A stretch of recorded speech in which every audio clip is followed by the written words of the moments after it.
Hi, I'm Jem Morris, and thanks for tuning in to another episode of The American Dream. We have a dynamic show lined up for you today. We're going to be speaking with trial attorney Deanne Arthur about a case that she had in San Diego that made national news. It will certainly pull at your heartstrings.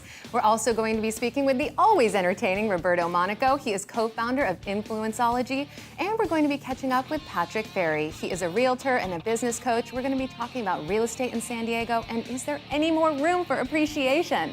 And we've got Craig Sewing. He's doing a fantastic interview about a wonderful kids event coming up here in San Diego. Let's get the show started. Every single day you are consumed with information. With the 24/7 negative news cycle and a pop culture that's polluting the airwaves, all selling out for the ratings game. Well, guess what? There's a more positive way to look at life. You live in the greatest city in the greatest country on the planet. Every day with our elite network of professionals, our goal is to educate, empower, and engage. And now it's time to fight for your American dream. All right, first up today, we have family law attorney Deanne Arthur. Deanne, thank you for being here. Thank you for having me. We have an incredibly emotional case to talk about today. We do. This is a case that started off originally with a GoFundMe. Yes. My client started a GoFundMe account, which garnered some attention because she put it out as a mother that is dying.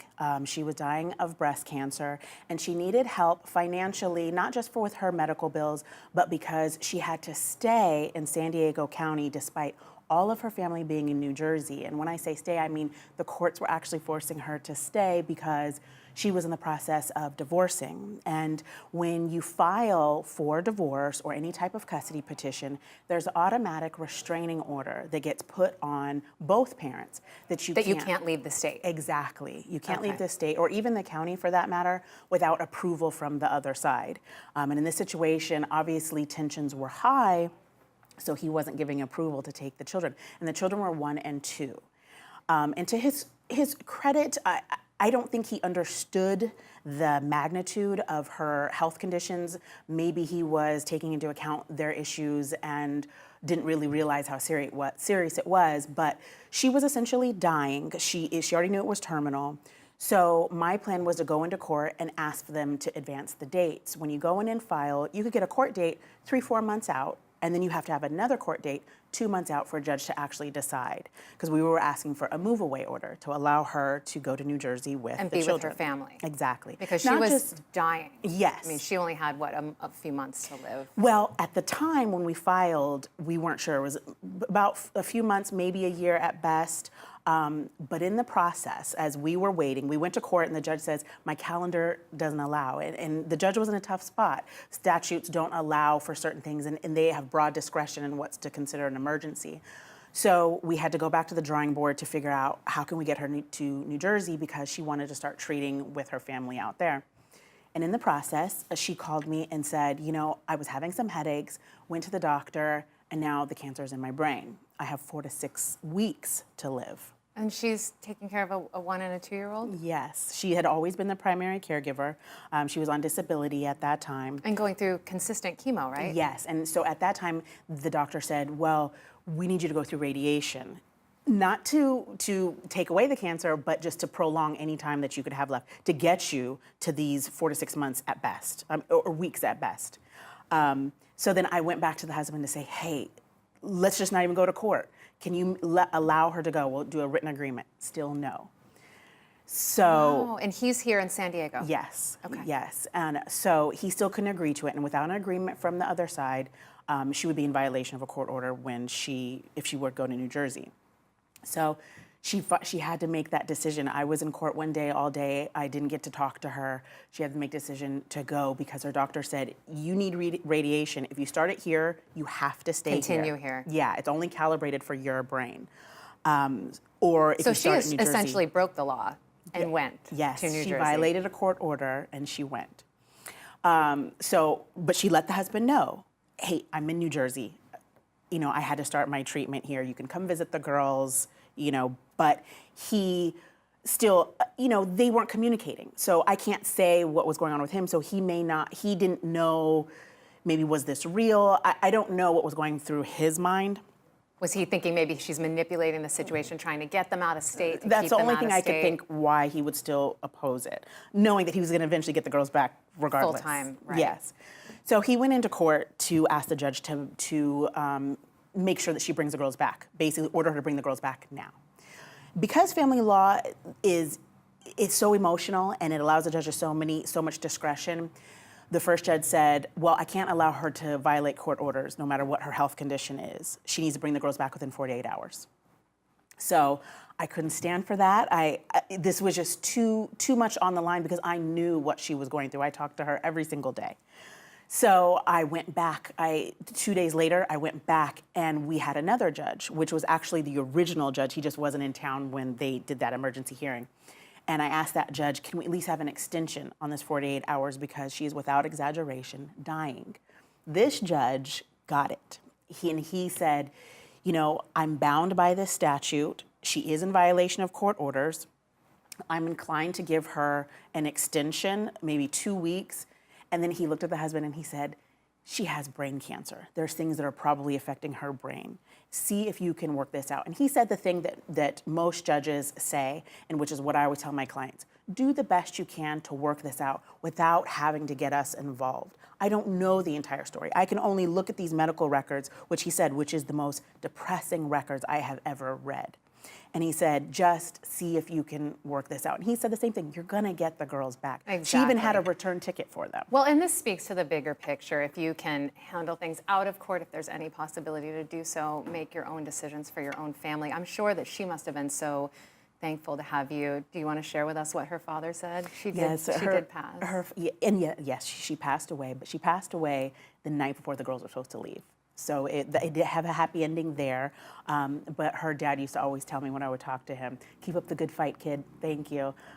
So it was wonderful. I was happy that I could have done the best that I could do for this family and help through such a terrible situation. And this woman had a great spirit. I was telling you that when I got sick one time and she always say, oh, I hope you feel better, you know, and always ask me how I'm doing. She's an angel in heaven. Yes. Thank you so much for being with us today. We need you to come back. There's so much more to talk about here. Yes. Thank you for having me. Thank you. And we'll be right back with more of The American Dream.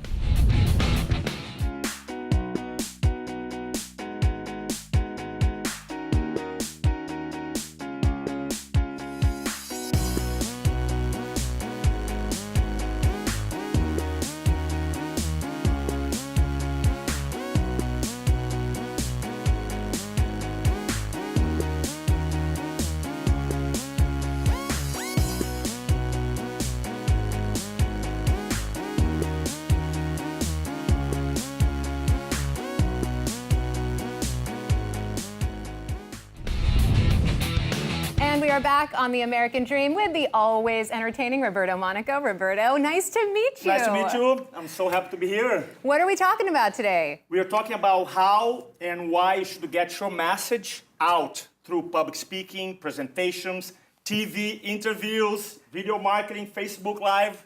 So important. Some people, I think, feel really shy or maybe feel like they don't have a message to get out there. 100%. Yeah. What happens, what holds people back is that they want to be perfect. Right? They'd be like, well, I'm not ready to speak, or I'm not ready to go on TV, or I'm not ready to do a Facebook Live on TV because I need to be perfect. And I always ask this when I do workshops, and I did this weekend. I asked for 100 people, how many of you here, when you came here to this class, were expecting me to be perfect? By a show of hands. Nobody raised their hand. Right. Then I asked the question, how many of you came here expecting to learn something? Then everybody raised their hand. And the lesson is this, that nobody wants you to be perfect. They want you to be awesome. And authentic. And authentic. That's the idea.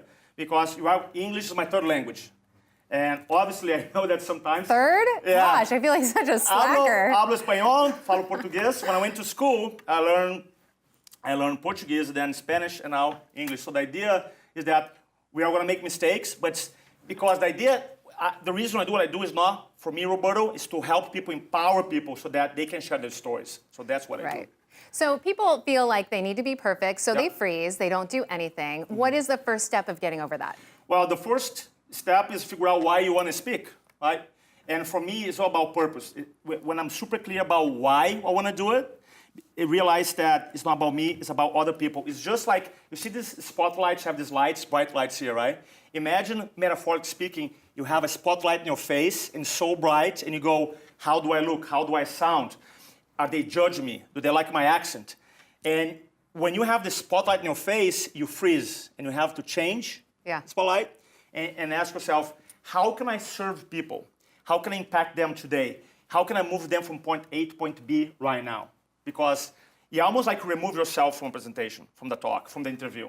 What about people that are deathly afraid? I think public speaking is one of the biggest fears that people have. Well, the reason is because they think they want to be perfect, and they are making the presentation about them instead of about helping other people.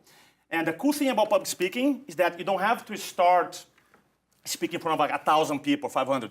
You can start in front of 2 people, 3 people, 4 people. Now, nowadays with technology like Facebook, for example, Facebook Live, how cool is that?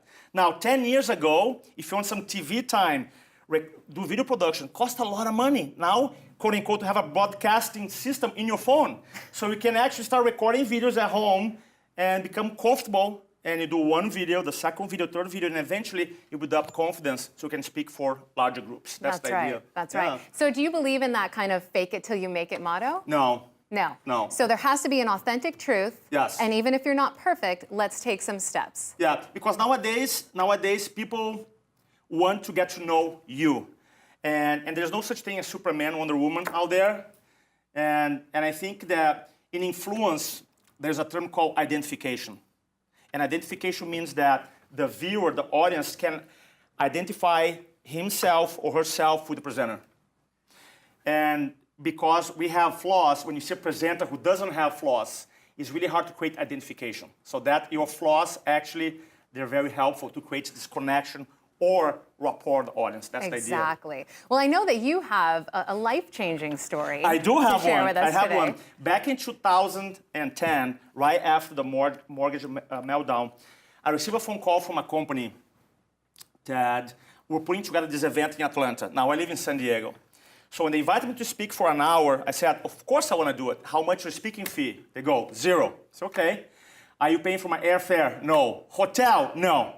So you want to go from San Diego to Atlanta one day, speak there 2 days, come back 3 days for free? Yes. So then I asked them, can I sell my stuff, my coaching, my events? No, it's a non-profit event. And I literally hang up and said, man, I'm not going to do it. But then I have a belief that I always say yes to presentation opportunities, and I decide to do it. I call back them and say, I'm doing it. So I flew to Atlanta, I did one talk, didn't know anybody. In the end of the talk, I met one guy. His name is Carl White. And he said, man, that was amazing. Can you speak next week for my group? Right? And you can sell anything. So then I spoke, and I promote my class, and then another gig, then another one, another one, another one, another one. So that one gig changed the course of your one future. presentation, I got 32 paid events, and that's the reason I'm here today, because I met Craig Sowen in one of those mortgage events. If I didn't have the presentation done in 2010, I'll not be here. Here's the message. You are one presentation away from change your life forever. Speak up today. Thank you so much, Roberto. Thank you. Craig said that you were like a rubber band. I could just let go, and there it went. I love it. I love it. All right, and we'll be right back with more of The American Dream. Welcome back to the show. We are with realtor and business coach Patrick Ferry. Patrick, thank you for being here. Absolutely, my pleasure. What are we talking about today? We're talking about inventory in San Diego, affordability. Is that even a word in San Diego anymore? Yeah, I think it's a big issue because a lot of people are concerned, hey, prices are really going up. You know, can the prices keep going? Is the affordability getting out of control? So it's a real big topic with a lot of people. Absolutely. I mean, do you sell now? Do you rent? Do you ride out the market and hope for another downturn? What do you do? Yeah, so that's a great question, and we're getting a lot from our clients. So one of the key things right now is to understand that I think with the affordability today, why it's different than the past is because the rates are still super low. So when we really look back at 2005 and 6, and we look at those interest rates, they're actually at like 5 and 6%. So we had those high prices plus higher interest rates. So today we're still less than that, even though we're starting to approach that price point, meaning we still have more price appreciation available. More price appreciation. Yes. How is that possible? I know, it's crazy. It's great for sellers, Right. scary for buyers. Yes. Right? Yes. So, a lot of my clients also are kind of thinking, well, Patrick, I'm just going to wait until some big economic crisis or, I want the next big downturn and then I'll buy. So the problem is there's a big difference between this time around versus last time around. And most people kind of know that already. Well, I think we think loans. Okay, the loans are Yes. different. Maybe, they vet people more now, but there are some other differences too. You were saying people were buying multiple properties back then. Absolutely. So there's two differences that kind of stem around loan, which is number one is we had a lot of builders building in 4, 5, and 6. They were creating a lot of excess inventory, and then people could buy 2, 3, 4, 5 houses that really couldn't qualify. So what that created was when a little bit of shakiness happened, it created a ton of excess inventory. We don't have that now. We have super conservative loans. We have great rates, lots of money down. We have no real building. So there's really no concern of a huge price depreciation moving forward. So, for my buyers who are kind of like, oh, I'm just going to wait. I'm sorry, you're going to be waiting a long time. Because the demand is there. Yeah, the demand is very strong. I mean, obviously we live in one of the most beautiful places in the country and in the world. And also the affordability is still pretty good. Right. So I just want to make sure a lot of people are not just kind of waiting or answer some of those major questions. So do you feel like people are throwing their money away a little bit if they're renting? Or do you sell a property now and buy another property? Maybe you're wanting to get into a bigger home. Is that a smart move? Yes, I think it is a really smart move, but you gotta think a little long term in this market. So I would just be trying to think a little bit closer to more of a 10-year as opposed to, hey, I'll buy this property and it's gonna appreciate by No more quick flip. 20%, and then Right. I'll buy another one, and then I'll buy another one, and I'll buy another one. You got to be careful of that type of thinking. So, really need to consult with someone and talk about 10 years from now conservatively, because everybody who does something for 10 years wins. Look what's happening right now in San Diego. We're seeing people who bought a house in 2005, they refinanced, got a super low rate because of the issues. They enjoyed a super low rate, and now prices are back up. Right. So it just took 10 years, really. Right. So just Right. hang in there. Yeah, right? Yeah. And so, what's happening right now is they're trying to maybe move the interest rates up a little bit, and I think that protects us long term. So if there is some weird economic issue, well, then they can move the rates down again. And so if you bought, let's say, next year, and you bought let's just say it was the peak of the market. Right. That's okay. As long as you're in that house for 10 years, refinance You'll see a return. super low and just hang out. And no matter what, California has always rebounded, That's true. right? When has it not rebounded? That's true. And So- location. Exactly. Yeah. So just no more of this kind of short term, like, oh, I'll just buy this and flip that and I'll make all this money. 100,000 in 6 Woo! months. Yeah. Okay. Now, you've gotten some great advice, I know, from your mentor. Tell me a Yes. little bit about that. Yeah, so I've got a bunch of great mentors, so I'm not saying anything that it's my opinion. It's really, I really leverage Bruce Norris of thenorrisgroup.com, and I've been studying him since 2005 when he wrote a report that said the California crash. And so I'm in real estate in 2005. Everyone's super exciting, and I'm reading this report, and it explained everything as to what was about to occur. Wow. And Since- that was the only time you had seen that. Yeah, so since then, obviously, I've been paying very close attention to everything he's saying, and he's been pretty accurate. I'm going to pay close attention to what he's saying. Exactly. So what is he saying? He's saying still a good market, buy now, So stay in the game. Yeah, I mean, for a homeowner, I asked him the other day because we bought in La Costa Valley and we were moving up from Encinitas to a little bit of a higher price point. And I said to him, hey, I'm a little uncomfortable with this. And he said, Patrick, is this for your family? I said, yes. And he said, can you stay in the house for 10 years? I said, yes. And he says, then you just want to be able to brag about your interest rate. Awesome advice. And I was like, okay, that makes a lot more sense. Yeah, absolutely. Yeah. Fantastic advice. I'm going to go follow him too. Exactly. Good. Thank you so much for being with us Yeah, today. my pleasure. And next up, we've got Craig Sewing with a fantastic interview about a wonderful San Diego Kids event.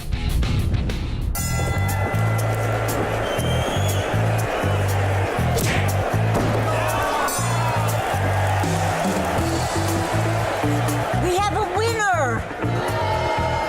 Johnny, you won! You won!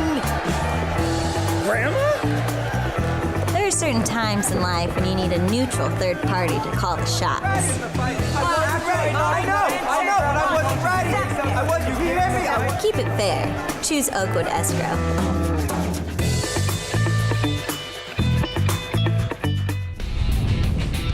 All right, now joining us in studio, she's becoming a regular on The American Dream, Megan Tower with Tower Talent. Good to have you on the show. Thank you for having us. We're Yeah, always good excited. to have you. You know, we had you at the news desk last time. Now we're in the storyteller set. Yes. It's fun over here. Great dress, by the way. Thank I can already you. see it looks good on camera. It's Johnny the American Bell. Dream. I had to do it up. We're red, white, and blue. That's kind of an orangish thing. Wow. But looks good.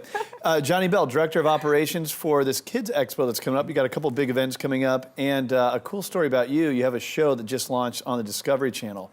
Good to have you on the show as well. you. You also have a cool shirt, just so Oh, you do know. I? I want to give all But the it's credit. blue. It's red, white, and blue. So You fit in a little bit more. Yeah. You read our pre-production notes. I appreciate that. So wait, tell us about this Discovery show. That's kind of cool.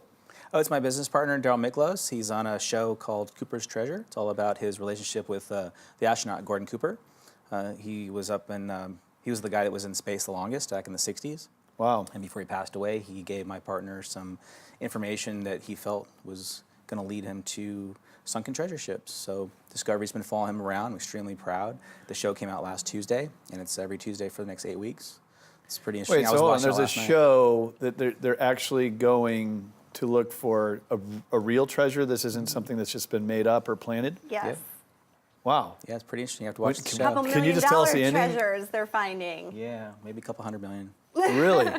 Wow. Yeah. So the show's been produced already. Now it's starting to air. Yeah, Discovery Channel picked it up, and Steven Spielberg's producing the show, actually. So it's Wow, pretty fun. I'm fascinating. extremely proud. Daryl's doing a great job. I've been following him around with the crew, watching him and watching the guys dive, and it's a lot of stuff shot in Turks and Caicos and Bahamas, and When can we catch it? it's every Tuesday night.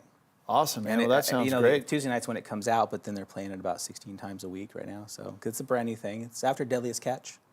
Very That's cool. good lineup. It's really exciting. It's fun. I'm watching it and I'm like, oh my God, this is my business partner. I'm so proud. Like That he's is out cool. there diving, you know, he's like in phenomenal shape because it's a rigorous thing. It's not that easy to be diving 30, 40, 50 feet for hours at a time. I wouldn't imagine that it Yeah. is. It's very stressful, very expensive, I can tell you, to do this. So it's been nice working with him. Steven Spielberg. I'm exciting. Incredible. Quite the big name on Called it. Cooper's Treasures after Gordon Cool. Cooper. We'll have to check it out. Yeah. Let's switch gears. Let's talk about this Kids Expo. So Yeah. you do a lot of, would you say, coaching of talent? That's fair. So you are obviously intertwined into this, and then you're the director of operations. So I'll start with you. Tell us a little bit about the event, when it is coming up, what we can expect, and then tell us what we will see with some of your Yeah. people. So this is it's like a huge expo. You could compare it to like a Comic-Con or like a really big boat show if you love to go to the Lauderdale Boat Show. And if you were into boats, you'd go to the boat show, right? And walk around and look at boat stuff. We put on the largest kids expo in the United States. We get about 16,000 people, and it's all Where things is for it? kids. Del Mar Fairgrounds. Okay. So there's one every April, one every October. Tower Talent has been a big part of what we do because she brings in kids that model and dance and sing. So since we have multiple stages for kids to perform, this is not for adults. We don't bring in paid entertainment to do acts or something. These are kids that are going to school. A lot of them go to Tower Talent. They learn how to model or how to act or how to speak on stage, public speaking, and then they get to use that stuff at the Kids Expo. And it gives them a deadline to be ready Right. to get on stage and go, I'm doing it's this. fascinating. So the talent are the kids. Right. Yes. This is what you coach them on. Yep. So tell us what some of your kids are doing. Well, one of our discoveries at this event, because we do a lot of scouting there as well, because 16,000 people is a huge pool for us to pull That from. makes sense, sure. So many different families, all different walks of life, and of course these families are like the most supportive parents, ready Yeah. to like sign their kids up for any extracurricular activity that's going to help them. And one of our kids, Owen Babby, he's a drummer, and he is amazing. He's been doing stuff with Nickelodeon. He's worked with Green Day, Metallica. He's been just he's a up rocker. in LA, and It's good to know that we're still implanting good music in these kids' minds. This kid is so cute, You though. need to see him. He's incredible. I don't care if he's cute. If he plays Metallica, all of the I'd love to check it out. classics. Yes. How old is Owen now? I think he's 10 now, yeah. But we found him when he was 5. I've Wow. been doing this show with Johnny for 10 years, so. And what, he's been playing the drums since the womb? Like, how do you No, become really, a at 2 or 3 drummer? years at old, 10? this kid's like, he's got long blonde hair and he always wears like black shiny shoes, like right out of the 70s. Like he's in Led Zeppelin and he's crazy is cool. cool. Exactly, he's got like the Steven Tyler look down, and he just works the stage. It's incredible, so. Is this something adults go to? I mean, I'm sure they're parents, right? You don't have, you said 16,000, I doubt it's 16,000 kids. Yeah. Right, so That would adults be- Oh, go. no, please. A lot of supervision. That'll This is an probably be a adult look thing at it. too. A lot of our rides, like we have a 300-foot long zip line, so as long as a football field. I mean, that's something you and I would go down, right? 300-foot long zip line. There's all kinds of things like walk on water bubbles and the pedal cars. So imagine go-karts that you pedal. There's a kid size and there's adult size, and you can race your kids around the tracks. There's laser tag.